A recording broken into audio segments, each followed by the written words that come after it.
Don't you love Purim? All the kids are getting ready in their costumes. Families are making Shaloch Manos.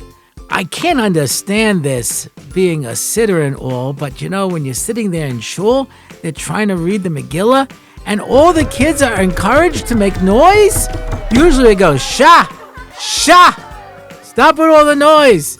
They actually give you Rashanim, groggers, and they say, make noise in shul. Wow, what a crazy time. And then you have a Suda, and it's so exciting. It's not like a regular Suda, it's a Purim Suda.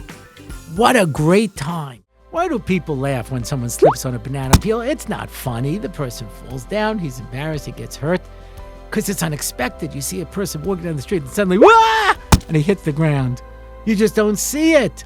And there's nothing more unexpected than the salvation of the Jews, than the Geula that took place in Purim. But Hashem is always there for us, even when we don't see Him.